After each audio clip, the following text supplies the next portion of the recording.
the Haps. It's your girl Daps. Thanks for coming back for another episode here in Oaklands. We are still checking out my existing base before we move on to some new stuff. Just really wanted to give you guys sort of a tour of all the things I've been working on. I don't think I've said yet, but I've been working on this current base for about 6 to 7 weeks so far. Is how long it's taken me to put all of this together. So I want to sort of go through some other things here. More recently, I made these ants. I had been looking at this side of the base and the wall looked really boring and kind of bland, and I wanted to put something else on here just to liven it up and give you something to look at from this side of the base. And a friend of mine suggested that I try to make an ant. So I thought, why not? Let's jump in and see what we can do. And so this is the ant that I designed. I think he turned out pretty dang good. Super cute. I stored a red star anchored in his butt so he lights up. And then I went ahead and just copied him and made 2 more, putting the red star in their butts too so they just light up. Give them a little bit of movement as they're walking up the wall there, so they light up in the dark, and they just make that wall look so much better now. It's just nice and beautiful and adds so much extra life to this side of the wall. So taking you in here, I don't think we've seen in here before, this is the inside of the trunk. So my processing system here, everything comes up into these boxes. This side is just to saw wood, because when you are designing a lot of things, sometimes you really need just the sawed wood instead of the full planks of wood. And this side fully processes everything. So that's why I have the second side here, just to do the sawing of the wood. And sneak peek going down to the basement there. These things drop down into the basement. I have sort of my little spot for the new Halloween stuff here, but this section leads off to the different areas within the root system there, and then I have my little path going upstairs. I made a little chandelier here with the stars, and I've got my fairy lights hanging, so nice and pretty. We've got the fireflies around too to give you that nice effect. Ooh, we're gonna get a color change here with the blood moon rising, so everything's gonna be a little red. But let's go ahead and come on up here and we will take a look at Mr. Fox.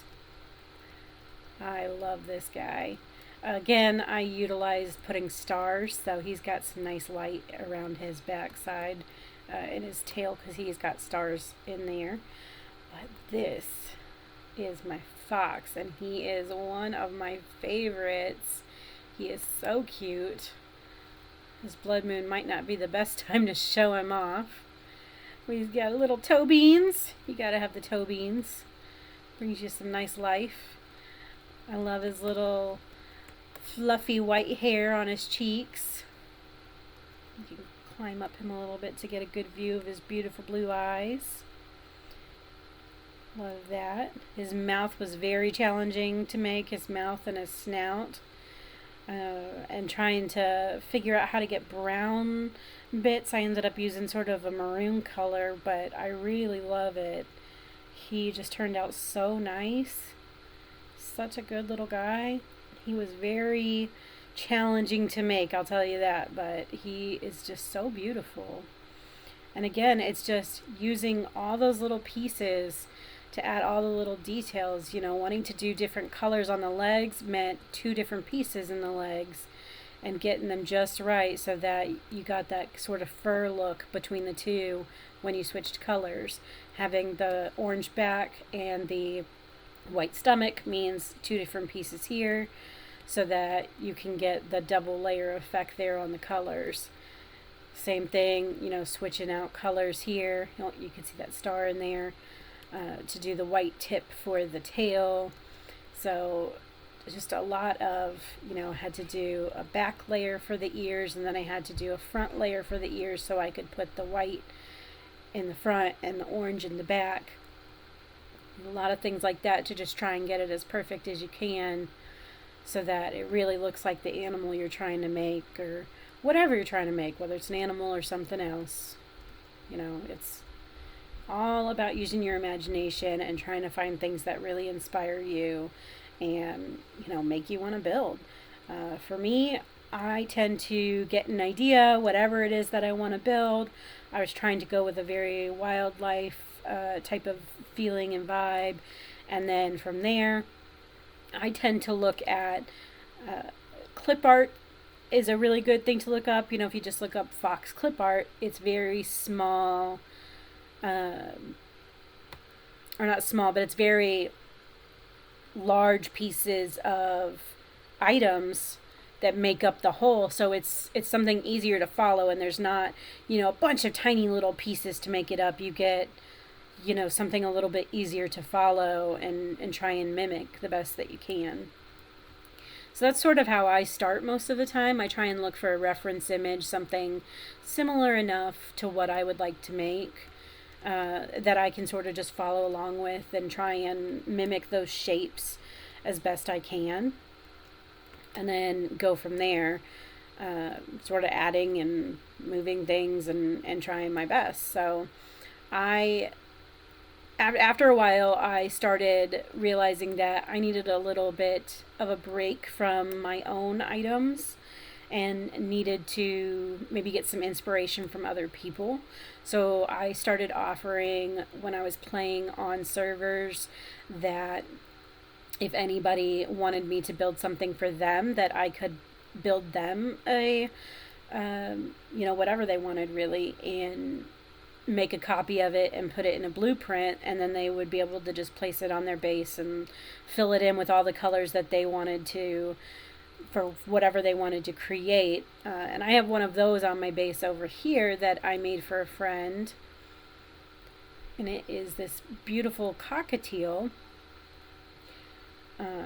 I believe she has a cockatiel herself, and so she wanted one made.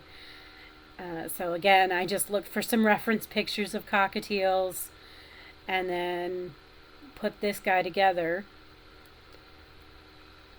making different shapes to make it work, try and do the best that I could to make it look like a cockatiel. And this is what I came up with. Once you start doing it, you're able to take pieces, right? So I took the beak from the owl over there and just made it smaller, and that helped me sort of get a good mouthpiece going there. But otherwise, using a lot of spheres, flatten them out, lengthen them out, and there you got a feather. Used a cylinder to give us a little neck here, but spheres for the head, spheres for the body. There's these little, what are they called? These guys, these thin macaroni, I believe, is what I used for the hair. So just, lots of tiny shapes. I use toruses a lot. That's what I use for all these little tiny parts of the feet. Lots of cylinders here. But yeah, just pull it all together and you can make all sorts of crazy things. So that's the cockatiel. She's pretty cute. I think she turned out very well. I love the yellow and white and mix of colors and the feathers in the back. She was a perfect addition to this little foresty animal, fairy, mushroomy vibe we've got going on here. So yeah, so that's the upstairs of my area. Downstairs, we have sort of a different vibe going on. We're sort of playing off of this same vibe, but I decided I wanted to do a little fairy underworld type thing where, a little place where the fairies could live. We'll take the stairs instead of the elevator. So you go down the stairs of the tree trunk, coming down the tree trunk here. And this place is a little messy because this is where everything's still under construction for me. And then down here you've got our little fairy world. where we've actually got houses, storage, and some of my processing systems. So I will show you some of that here in the next video. Yep, Mooney Smoothies. That was a fun collaboration with a couple of friends. So when we get there, we'll talk about what all we did there. I don't want to go over there and give you any sneak peeks because that was a really fun one. It's not quite done. It doesn't have a roof yet, but that's one of the newer builds down here. But lots of fun. Big old pumpkin.